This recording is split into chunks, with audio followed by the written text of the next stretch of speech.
നമസ്കാരം, മൈ മിഷൻസിൻ്റെ പുതിയ വീഡിയോയിലേക്ക് എല്ലാവർക്കും സ്വാഗതം. ഇന്ന് ഞാൻ റിവ്യൂ ചെയ്യണത് യമഹയുടെ FC ആണ്. FCനെ കുറിച്ച് പറയുകയാണെങ്കിൽ 2008 ഫസ്റ്റ് മോഡൽ ഇറങ്ങിയിട്ടുള്ളത്. അതിനുശേഷം 2012 കുറച്ച് ചേഞ്ചസ് കൂടി വന്നു. പിന്നെ ഇപ്പോൾ 2018 കുറച്ച് ചേഞ്ചസും ഗ്രാഫിക്സൊക്കെ ചേഞ്ച് ചെയ്തിട്ടാണ് വന്നിട്ടുള്ളത്. ഇപ്പോൾ BS6 വെർഷനും സ്പ്ലിറ്റ് സീറ്റൊക്കെ വന്നിട്ടുണ്ട്. പിന്നെ ഈ വണ്ടീനെ കുറിച്ച് പറയുകയാണെങ്കിൽ ഇതിൻ്റെ സ്പെക്കിലേക്കൊക്കെ കിടക്കാം. ഈ വാഹനം വരുന്നത് 149 cc എയർ കൂൾഡ് എഞ്ചിനാണ്. ഇതിൻ്റെ പവർ വന്നത് 8000 RPM 13.2 bhpയും ടോർക്ക് വരുന്നത് 6000 RPM 12.8 Nm ആണ്. ഇതൊരു 5 സ്പീഡ് ട്രാൻസ്മിഷനാണ് വരുന്നത്. ഇതിൻ്റെ ബ്രേക്സ് വരുന്നത് ഫ്രണ്ട് ഹൈഡ്രോളിക് ഡിസ്ക് ബ്രേക്കും പിന്നെ അതുപോലെ റെയർ ബ്രേക്ക് 130 mm ഡ്രം ബ്രേക്കുമാണ്. പിന്നെ ടയേഴ്സ് വന്നത് ട്യൂബ്ലെസ് ആണ്. ഫ്രണ്ട് 100/80 17 ഇഞ്ചും റെയർ വന്നത് 140/60 17 ഇഞ്ചുമാണ്. സസ്പെൻഷൻ ഫ്രണ്ട് ടെലിസ്കോപ്പിക്കും അതുപോലെ തന്നെ ബാക്കിൽ വന്നത് മോണോഷോക്കുമാണ്. ഇതിൻ്റെ ഡയമെൻഷൻ വരുന്നത് ലെങ്ത്ത് 1990 mm, വിഡ്ത്ത് വരുന്നത് 770 mm, അതുപോലെ തന്നെ ഹൈറ്റ് 1050 mm ആണ്. പിന്നെ ഇതിന് ഗ്രൗണ്ട് ക്ലിയറൻസ് വന്ന 160 mm ആണ്. പിന്നെ വീൽ ബൈസ് 1330 mm ആണ് വരുന്നത്. കിലോഗ്രാം വെയിറ്റ് വന്ന 132 കിലോഗ്രാം ആണ്. നമുക്ക് ഈ വാഹനത്തിൻ്റെ ഡിസൈനെ കുറിച്ച് സംസാരിക്കാം. ഫ്രണ്ടിലാണെങ്കിൽ ഇതിൻ്റെ വലിയൊരു ഹെഡ് ലാമ്പാണ് കൊടുത്തിട്ടുള്ളത്. അതുപോലെ തന്നെ ഒരു വിൻഷീൽഡ് കൊടുത്തിട്ടുണ്ട്. യമഹയുടെ FCS മാത്രമേ ഈ ഒരു ഷീൽഡ് വന്നിട്ടുള്ളൂ. പഴയ FCക്ക് ഈ ഒരു ഷീൽഡ് കൊടുത്തിട്ടില്ല. പിന്നെ അതുപോലെ ഹെഡ് ലാമ്പിനെ കുറിച്ച് പറയുകയാണെങ്കിൽ ഇത് LED അല്ല, ഹാലോജൻ ബൾബാണ് വരുന്നത്. പിന്നെ അതുപോലെ തന്നെ ഏതൊരു യമഹയുടെ ഇതും ഇപ്പോഴത്തെ വെർഷനിൽ കണ്ടുവരുന്ന ഇൻഡിക്കേറ്റേഴ്സ് തന്നെയാണ് ഇതിനകത്തും വന്നിട്ടുള്ളത്. അതായത് R15 വരുന്ന സെയിം ഇൻഡിക്കേറ്ററാണ്. ഫ്രണ്ടിൽ നോക്കാൻ കഴിഞ്ഞ ഒരു സ്പോർട്ടി ലുക്ക് വന്നിട്ടുണ്ട്. മഡ് ഗാർഡും ഒരു സ്പോർട്ടി ലുക്കിലാണ്. ഇതൊരു ടെലിസ്കോപ്പിക് ആണ് ഫ്രണ്ട് ബ്രേക്ക് വരുന്നത്. അതിൻ്റെ സൈഡിൽ തന്നെ ഒരു യമഹ എന്ന് പറഞ്ഞ സ്റ്റിക്കർ കൊടുത്തിട്ടുണ്ട്. ബ്രേക്സ് വരുന്നത് ബൈബ്രീഡ് ബ്രേക്സ് ആണ്. സൈഡിൽ വരുമ്പോൾ ഒരു ക്രാഷ് ഗാർഡ് ഉണ്ട്. പിന്നെ അതുപോലെ തന്നെ ഒരു എയർ ഡാം വന്നിട്ടുണ്ട്. പിന്നെ ഒരു യമഹയുടെ ഒരു എംബ്ലം ഉണ്ട്. ടാങ്ക് 12 ലിറ്റേഴ്സിൻ്റെയാണ് ടാങ്ക് വരുന്നത്. അതും FCS എന്നുള്ളൊരു ബാഡ്ജിങ് ഉണ്ട്. പിന്നെ ഇവിടെ അതുപോലെ തന്നെ യമഹ എന്ന് പറഞ്ഞ ബാഡ്ജിങ് കൊടുത്തിട്ടുണ്ട്. പിന്നെ സൈഡിൽ വരുമ്പോൾ ഫുട് റെസ്റ്റ് കൊടുത്തിട്ടുണ്ട്. പിന്നെ ഒരു 5 സ്പീഡ് ട്രാൻസ്മിഷനാണ് ഈ വാഹനം വരുന്നത്. ബാക്ക് സൈഡിലേക്ക് വരുമ്പോൾ ഒരു ഫുട് റെസ്റ്റ് ഉണ്ട്. സ്പോർട്ടി ലുക്കാണ് അതുള്ളത്. പിന്നെ അതുപോലെ തന്നെ മുകളിലേക്ക് കയറിയിട്ടുള്ളൊരു സൈലൻസറാണ് വന്നിട്ടുള്ളത്. സൈഡിലും സ്റ്റിക്കറിങ് ഇതൊക്കെ വന്നിട്ടുണ്ട്. ബാക്ക് സൈഡിലേക്ക് വരുമ്പോൾ ബാക്കിൽ ടെയിൽ ലാമ്പിൻ്റെ ഇത് പറയുകയാണെങ്കിൽ അതും ബൾബാണ് വന്നിട്ടുള്ളത്, LED അല്ല. പഴയ ആ ഒരു ഡിസൈൻ തന്നെ മെയിൻറ്റെയിൻ ചെയ്തിട്ടുണ്ട്. പിന്നെ താഴത്തെ ഒരു റിഫ്ലക്ടർ വന്നിട്ടുണ്ട്.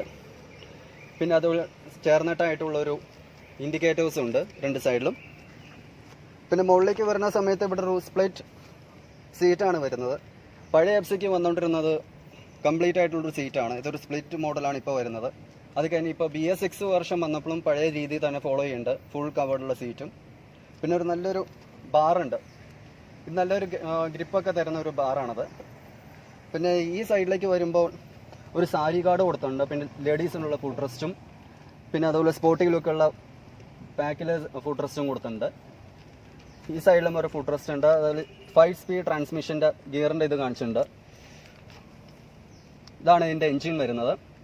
പിന്നെ ഇവിടെയും അതുപോലെ തന്നെ ഒരു എംബ്ലം ഉണ്ട്, യമഹ എന്നുള്ളത്. ഒരു എയർ ഡാം ഈ സൈഡിലുണ്ട്. പിന്നെ സ്റ്റിക്കറിൻ്റെ ഇതും FCS എന്നുള്ള സ്റ്റിക്കർ കൊടുത്തിട്ടുണ്ട്.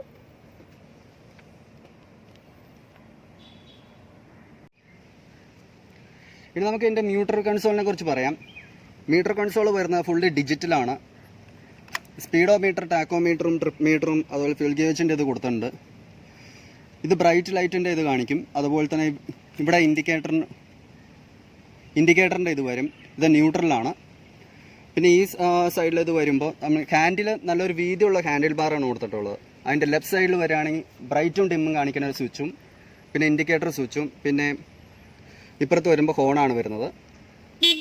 നല്ലൊരു സൗണ്ടാണ് ഹോണിന് വരുന്നത്. പിന്നെ റൈറ്റ് സൈഡിലേക്ക് വരുമ്പോൾ ഇതാണ് എൻജിൻ സ്റ്റാർട്ടും അതുപോലെ ഓഫ് ചെയ്യണ സ്വിച്ച്. പിന്നെ താഴെ തന്നെ സെൽഫ് സ്റ്റാർട്ടും ഉണ്ട്. നമുക്ക് എൻജിനെ ഒന്ന് സ്റ്റാർട്ട് ചെയ്ത് കാണാം.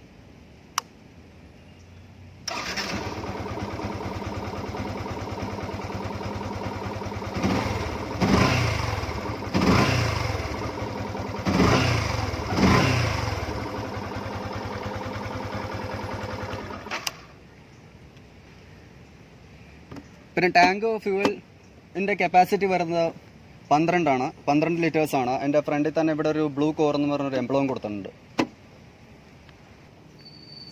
ഇനി വാഹനത്തിൻ്റെ ഡിസഡ്വാൻറ്റേജ് എന്തൊക്കെയാണെന്ന് പറയാം. ഈ വാഹനത്തിന് LED ബൾബ് കൊടുത്തിട്ടില്ല, ഹാലോജൻ ബൾബാണ്. അത് FC ഇറങ്ങിയപ്പോൾ തൊട്ടേ ഹാലോജൻ ബൾബാണ് വരുന്നത്. പിന്നെ ഇത് സെൽഫ് സ്റ്റാർട്ട് മാത്രമേ ഉള്ളൂ, കിക്കറില്ല. പിന്നെ സ്പ്ലിറ്റ് സീറ്റാണ് കൊടുത്തിട്ടുള്ളത്. അതായത് ആദ്യം ഇറങ്ങിയ മോഡൽ എന്ന് പറഞ്ഞാൽ കംപ്ലീറ്റ് കവറുള്ള സീറ്റായിരുന്നു. അത് കഴിഞ്ഞപ്പോൾ സ്പ്ലിറ്റ് സീറ്റ് ആക്കി. അതായത് സ്പ്ലിറ്റ് സീറ്റ് വരുമ്പോൾ നമ്മുടെ ഫാമിലിക്കൊന്നും അത്ര കാര്യമായിട്ട് പോകാൻ പറ്റില്ല, യാത്ര ചെയ്യാൻ ഭയങ്കര ബുദ്ധിമുട്ടായിരിക്കും. പിന്നെ മീറ്റർ കൺസോളിൽ വെച്ച് നോക്കുമ്പോൾ സൈഡ് സ്റ്റാൻഡ് ഇൻഡിക്കേറ്റർ കൊടുത്തിട്ടില്ല. പിന്നെ അതുപോലെ ക്ലോക്കിൻ്റെ ഒരു കുറവുണ്ട്. പിന്നെ കംപ്ലൈൻറ്റ് മെയിനായിട്ട് വരുന്നതെന്ന് വെച്ചാൽ ഇതിൻ്റെ ചെയിൻ സോക്കറ്റ് കംപ്ലൈൻറ്റ് വരാൻ സാധ്യതയുണ്ട്. അതൊരു 8000 കിലോമീറ്റർ കഴിഞ്ഞാൽ ഇതിൻ്റെ ചെയിൻ സോക്കറ്റ് കംപ്ലൈൻറ്റ് വരും. അപ്പോൾ ഇടയ്ക്കിടയ്ക്ക് ഇത് ചെയിൻ ലൂബ് ചെയ്യണം. അങ്ങനെയാണെങ്കിൽ എത്ര കാലം വേണമെങ്കിലും ഇത് ഓടിക്കോളും കുഴപ്പമില്ലാണ്ട്. പിന്നെ നല്ലൊരു സ്റ്റെബിലിറ്റി ഉള്ളൊരു വാഹനമാണത്. നമുക്ക് ഈ വാഹനത്തിൻ്റെ പെർഫോമൻസ് എങ്ങനെയുണ്ടെന്ന് നോക്കാം.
നല്ലൊരു പെർഫോമൻസ് ആണ് ഈ വാഹനത്തിനുള്ളത്.